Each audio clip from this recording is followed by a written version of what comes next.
नमस्ते। आज हामी एउटा यस्तो विषयमा कुरा गर्दैछौँ जुन निकै सामान्य भए पनि यसबारे खुलेर कुरा गर्न धेरैलाई अप्ठ्यारो लाग्छ।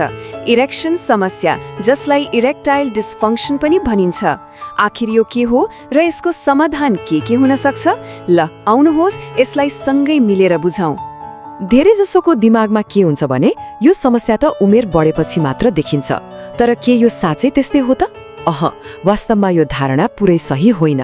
इरेक्सनको समस्या उमेरले मात्रै निर्धारण गर्दैन र आज हामी यही भ्रमलाई तोडेर वास्तविकता के हो भनेर बुझ्ने प्रयास गर्नेछौँ। त्यसो भए इरेक्टाइल डिस्फङ्क्सन वा छुटकरीमा इडी भनेको के हो त? सरल भाषामा भन्नुपर्दा यौन सम्पर्कका लागि चाहिने जस्तो कडापन पाउन वा त्यसलाई टिकाइराख्न लगातार गाह्रो हुनु नै इडी हो। यो कुनै एक दुई पटकको घटना होइन, तर निरन्तर देखिने समस्या हो। र सबैभन्दा महत्त्वपूर्ण कुरा के हो भने यो उमेरको मात्रै कुरा होइन, यो हाम्रो समग्र स्वास्थ्यको एउटा महत्त्वपूर्ण सङ्केत हो। ल अब यसका कारणहरू के हुन सक्छन् त? सुरु गरौँ शारीरिक कारणहरूबाट। किनभने धेरैजसो अवस्थामा इरेक्सन समस्या हाम्रो शरीरले भित्रभित्रै केही गडबड छ भनेर दिइरहेको एउटा महत्त्वपूर्ण सङ्केत पनि हुन सक्छ।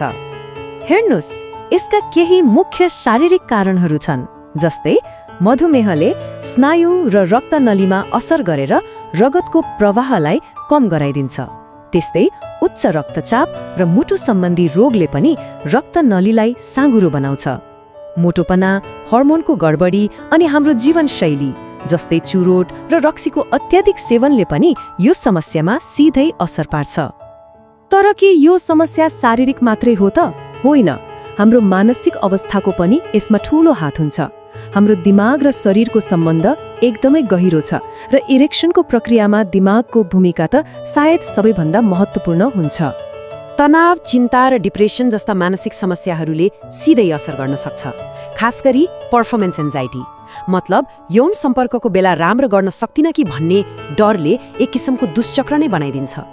सम्बन्धमा आएको तनावले पनि यो समस्या निम्त्याउन सक्छ।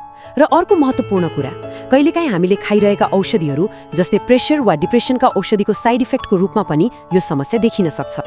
अब उमेर अनुसार कारणहरू कसरी फरक हुन सक्छन् भनेर हेरौँ न। युवाहरूमा यो समस्या प्राय तनाव, निद्राको कमी, अत्याधिक पोर्न हेर्ने बानी वा आत्मविश्वासको कमी जस्ता मनोवैज्ञानिक र जीवनशैलीसँग जोडिएका कारणले हुन्छ। तर उमेर बढ्दै जाँदा चाहिँ मधुमेह, उच्च रक्तचाप र मुटु रोग जस्ता स्वास्थ्य अवस्थाहरू नै मुख्य जोखिम बन्न पुग्छन्। त्यसो भए कहिलेकाहीँ यस्तो हुनु त सामान्य होला, तर कहिले चाहिँ यसलाई गम्भीर रूपमा लिनुपर्छ त? के यस्ता सङ्केतहरू छन् जसले अब चाहिँ यो समस्यामा ध्यान दिनै पर्छ है भन्ने देखाउँछन्? यो समय सीमा एकदमै महत्त्वपूर्ण छ। यदि इरेक्सन सम्बन्धी समस्या एक दुई पटक मात्रै भएर हराएन, बरु लगातार 3 महिना वा त्योभन्दा बढी समयदेखि भइरहेको छ भने यो एउटा सङ्केत हो कि अब यसलाई बेवास्ता गर्नु हुँदैन। ध्यान दिनुपर्ने 3वटा मुख्य सङ्केतहरू छन्। पहिलो, समस्या 3 महिनाभन्दा बढी समयदेखि लगातार छ। दोस्रो, बिहान पख हुने प्राकृतिक इरेक्सनमा कमी आएको छ।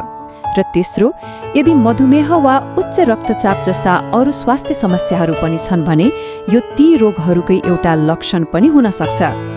ल हामीले कारणहरू र ध्यान दिनुपर्ने सङ्केतहरूबारे त बुझ्यौँ। अब सबैभन्दा महत्त्वपूर्ण कुरामा जाउँ, समाधान। र खुसीको कुरा के छ भने धेरैजसो अवस्थामा जीवनशैलीमा केही सामान्य सुधार गरेरै यो समस्यालाई समाधान गर्न सकिन्छ। समाधानको पहिलो र सबैभन्दा प्रभावकारी पाइला भनेकै स्वास्थ्य जीवनशैली हो। नियमित व्यायामले रक्त सञ्चारलाई राम्रो बनाउँछ। चुरोट र रक्सी छोड्दा वा कम गर्दा रक्तनलीको स्वास्थ्यमा चमत्कारी सुधार आउन सक्छ। अनि नबिर्स्यौँ, पर्याप्त निन्द्रा र ध्यान जस्ता तनाव कम गर्ने अभ्यासले पनि ठूलो मद्दत गर्छ। र सायद सबैभन्दा महत्त्वपूर्ण सल्लाह यही हो, यदि जीवनशैलीमा परिवर्तन गर्दा पनि समस्या समाधान भएन भने विशेषज्ञको मद्दत लिनु नै सबैभन्दा उत्तम हुन्छ। यूरोलोजिस्ट वा सेक्सोलोजिस्टले यसको सही कारण पत्ता लगाएर उचित सल्लाह दिन सक्छन्। याद राखौँ, स्वास्थ्य समस्याबारे विशेषज्ञसँग कुरा गर्न कहिल्यै हिचकिचाउनु हुँदैन।